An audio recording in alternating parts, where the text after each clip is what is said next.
우당 위혜영 선생이 생전에 이런 말을 했어요. 가족들을 모아놓고 이루고 못 이루고는 하늘에 맡기고 사명과 의무를 다하려다가 죽는 것이 얼마나 떳떳하고 가치가 있느냐.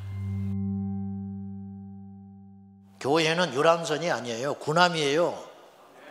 그럼 우리가 군함에 탄 사람들이거든요. 군함에 탄 성도는 뭐냐? 병사라고요. 오늘 성경에 바울이 디모데에게 편지를 보내면서 우리가 누군지 아느냐? 우리는 그리스도의 군사야. 그것도 그리스도 예수의 좋은 군사로 부름받은 거야. 우리가 뭐 하는 사람이라고요? 우리는 군사예요. 군사라는 걸 전제할 때 첫째 적이 있는 거예요. 우리 적이 누굽니까? 원수 마귀. 근데 피상적이잖아요. 영적인 존재니까. 피상적으로만 생각하니까 허공에다가 주먹질만 하고 마는 거예요. 과거에 몇십 년 전에 세상이 이렇게 망가지고 이상해지기 전에는요, 개인적인 역사만 막아내면 됐어요. 무슨 말이냐? 개인 축사, 귀신 들림, 이런 사역만 하면 됐다고 나는 봐요. 그때는 그 정도만 해도 교회가 이 세상을 지켜낼 수 있었다. 근데 지금은 그런 정도 수준 갖고는 안 된다는 거예요. 지금은 정치, 권세, 정사, 문화, 법률 등등을 완전히 틀어지고 원수 마귀가, 예전에도 그랬지만은 마귀는 지금 비행기 제트기를 타고 돌아다니는데 우리 믿음의 선조들은 우리보다 훨씬 강력했어요. 가난하고 힘들고 어려웠지만은 닥치면 금식할 줄 알고 어려운 일이 있으면 기도원에 쫓아가고 그렇게 하나님께 매달리는 야복강의 근성이 있었다 이 말이에요. 근데 마귀는 상대적으로 지금 마지막 때가 될수록 우는 사자처럼 두루 삼킬 자를 찾고 있거든요.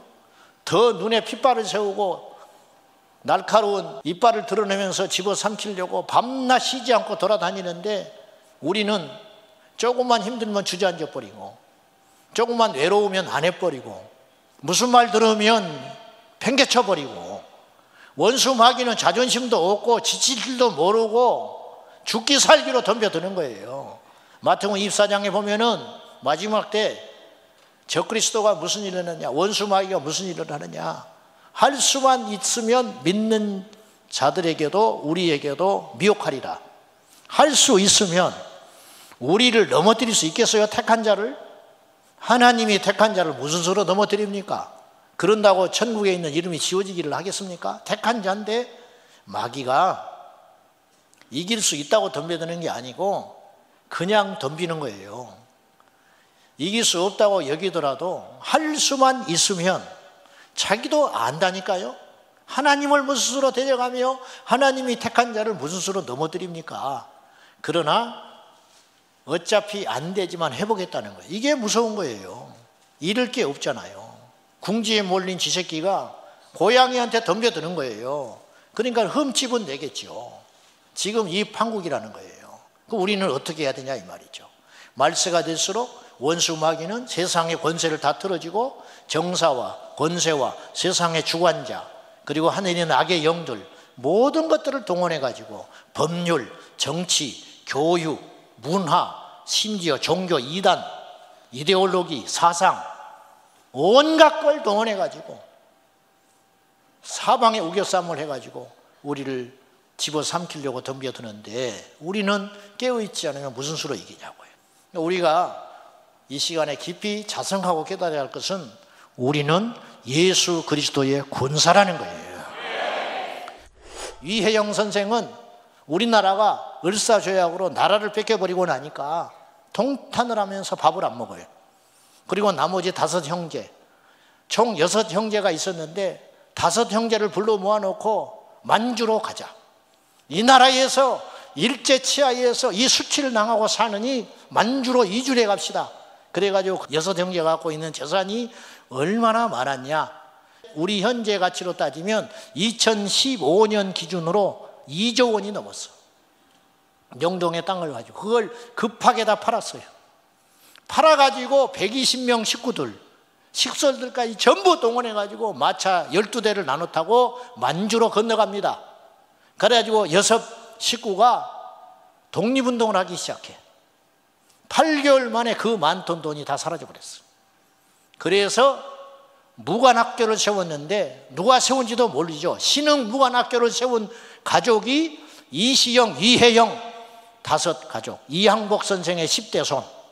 그래가지고 무관학교에서 3,500명의 독립군이 탄생했어요. 그리고 끝까지 싸웠어요. 그러면 알아줘야 되잖아요. 5 형제는 전부 옥사하고 굶어 죽고, 그 대지주, 오늘날로 2조 원의 가치를 갖고 있던 집안이 대한 독립을 위해서 모든 재산을 다 없애버리고 일주일에 3끼 먹으면 감사했대. 잘 먹었다고.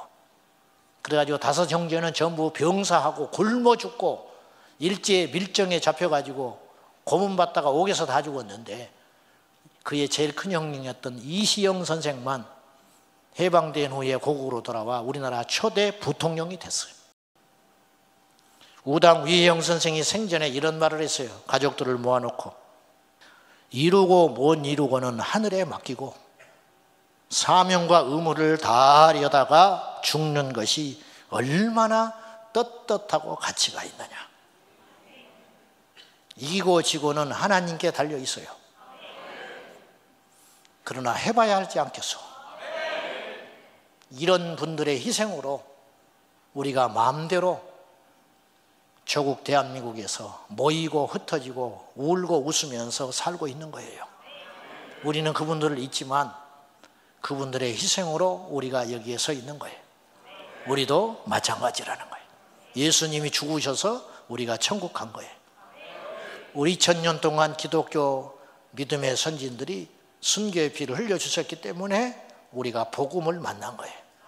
140년 전에 들어온 복음인 토마스 선교사님이 대동강변에서 목잘내서 죽어주셨기 때문에 그 뒤를 이어받은 믿음의 선조들이 믿음을 지켜줬기 때문에 오늘 우리가 이 자리에 있는 거예요. 이제 우리가 고난받는 걸 부끄러워하거나 괴로워하지 말고, 어차피 인생은 고난스러운 거예요. 어차피 죽는다면 암 걸려 죽을 거예요? 예수 위에 죽을 거예요? 어차피 죽는다면 죄 짓다가도 죽거든요. 부끄러운 짓 하다가 도망가다가 죽고. 김정은이를 위해서도 죽는 사람이 우크라이나의 전쟁에 참여한 수천 명이 있어요.